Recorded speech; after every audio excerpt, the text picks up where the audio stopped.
नमस्ते दोस्तों, स्काईमेट वेदर में आप सभी का बहुत बहुत स्वागत है। मेरा नाम महेश पलावत है। इस वीडियो में हम बात करेंगे कि आगे मानसून की चाल किस तरह की रहने वाली है। तो वैसे तो रोज हम पूरे भारत का वीडियो बनाते ही हैं कि किस तरह में कहाँ पे बारिश होगी, कहाँ पर कैसा रहेगा। लेकिन कई हमारे जो दोस्त थे, जो व्हाट्सएप पे हैं और अपना यूट्यूब चैनल में कमेंट में पूछ रहे थे कि मानसून के बारे में भी एक वीडियो बनाओ। तो अभी वैसे ये बहुत ज्यादा अच्छा समय नहीं है, क्योंकि अभी क्या होता है कि जब बसंत ऋतु होती है, स्प्रिंग सीजन होता है, तो जो मॉडल्स हैं, इंटरनेशनल मॉडल हैं, वो उसमें थोड़ी सी एरर आती रहती है, लेकिन इंडिकेशन जरूर मिल जाता है। और स्काईमेट पहली ऐसी संस्था है जिसने 2026 में सबसे पहले ये बताया कि सूखे जैसे हालात या मानसून थोड़ा सा कमजोर रह सकता है। उसके बाद फिर धीरे धीरे मौसम विभाग ने और जो इंटरनेशनल एजेंसीज है, उन्होंने भी इसी बात को दोहराया है।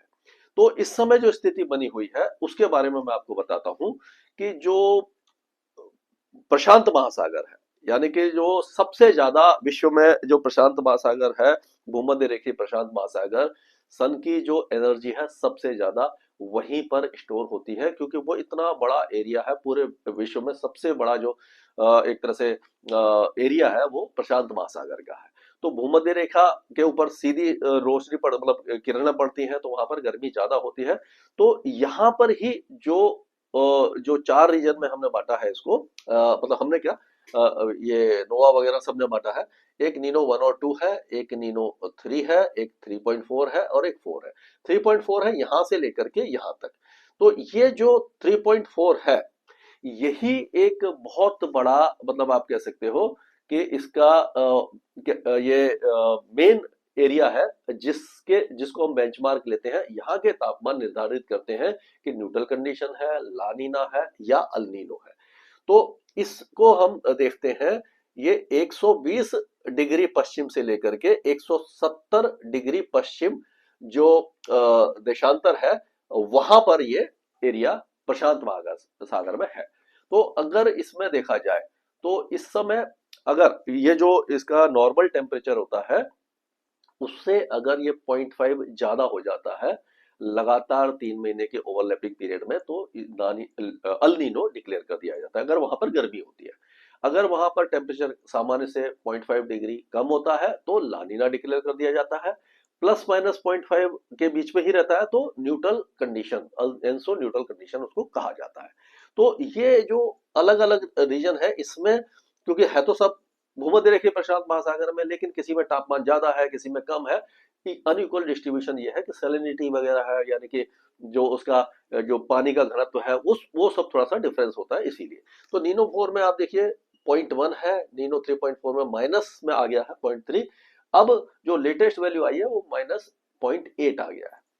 तो ये देखिए, मतलब ये थोड़ा सा बढ़ गया, मतलब ये ठंडा हो गया, लेकिन ये धीरे धीरे कम होता जा रहा है। पहले माइनस में ज्यादा था, धीरे धीरे कम होता जा रहा है। नीनो 3 भी 0.1 है माइनस में, और नीनो 1 और 2 माइनस में 0.2 है। पहले ये ज्यादा थे। तो अब ये धीरे धीरे गर्मी की तरफ आ रहे हैं। तो यानी आप कह सकते हैं कि न्यूट्रल कंडीशन तो आ चुकी है, अब अल्नीनो बन रहा है। अल्नीनो जब बन रहा होता है तो वो ज्यादा खतरनाक होता है। अगर अल्नीनो पहले से बना हुआ है और मानसून आ गया, तो सूखे जैसे हालात या बिलो नॉर्मल मानसून तो होता है, लेकिन इवॉल्विंग अल नीनो जो कहते हैं, यानी कि जो बन रहा होता है, वो ज्यादा खतरनाक होता है। 2014 में भी था इसी तरह से, और उस समय सूखे जैसे हालात थे, मतलब कि ड्रॉट पड़ा था। और उसके बाद 2018 में जब हुआ था, उस समय सूखा पड़ते पड़ते बच गया था।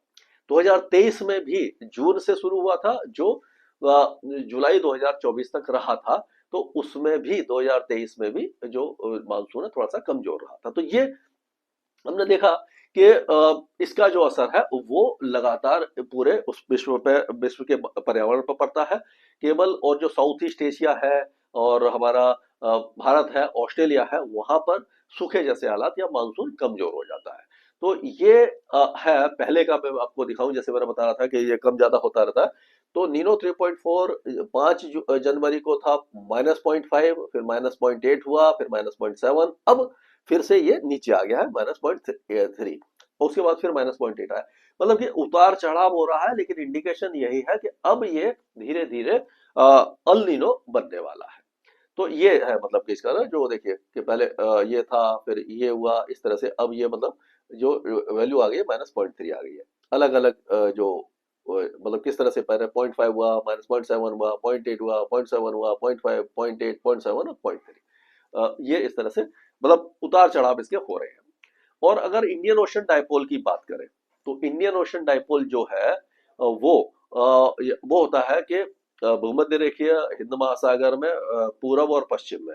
तो अगर जो पश्चिमी भूमध्य रेखीय हिंद महासागर है वहां पर समुद्री सतह के तापमान ज्यादा होते हैं तो वो हमारे मानसून के लिए अच्छा होता है।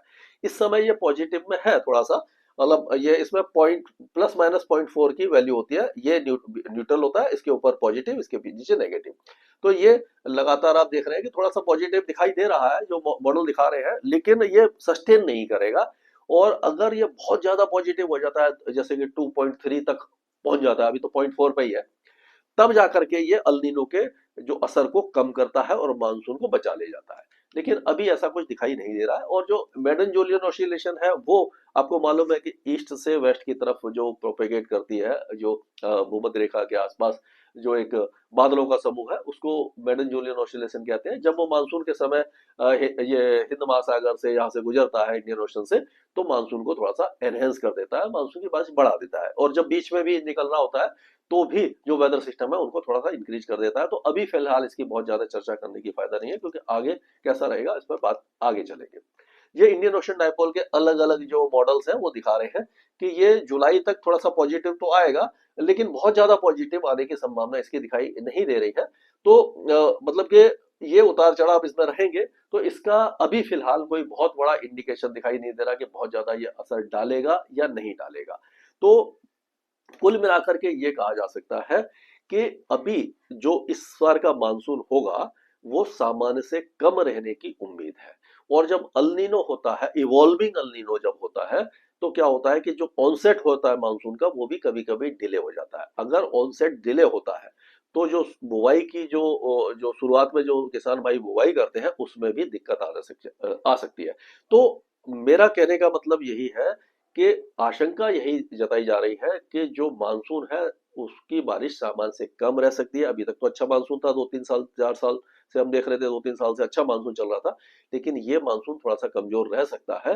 तो सारे किसान भाइयों से मेरा यही निवेदन है कि आप उसी हिसाब से अपनी तैयारी रखें, ऐसी फसल को बोने की कोशिश करें जिसमें कम से कम पानी की जरूरत हो, और ऐसे बीजों का इस्तेमाल करें जो वेदर रेजिस्टेंट हो। और क्योंकि इसमें जब अल नीनो होता है तो गर्मी भी ज्यादा होती है, हीट वेव, और जो गर्मी है वो उसकी इंटेंसिटी फ्रीक्वेंसी बढ़ जाती है, वो भी जो पैदावार है उस पर विपरीत असर डालती है। तो ये सारी चीजें मैंने आपको पहले बता दी, तो उसी हिसाब से आप अपनी प्लानिंग कर सकते हैं। लेकिन इसमें अभी ये ऐसा नहीं कि फाइनल है, इस पर हम लोग लगातार बात करते रहेंगे, जैसे जैसे अपडेट आएंगे हम लोग डिस्कस करते रहेंगे। आप भी अपनी तरफ से जो जो भाई है, कई है हमारे जो देखने वाले जो यूट्यूब देखते हैं मेरा, वो बहुत ज्यादा नॉलेजेबल है, उनके पास बहुत सारी नॉलेज है, वो भी मेरे साथ शेयर कर सकते हैं। तो हम सब मिलकर के कोशिश करेंगे कि ये जो आपदा आएगी अगर मानसून सामान्य से कम रहेगा उससे कैसे निपटा जाए।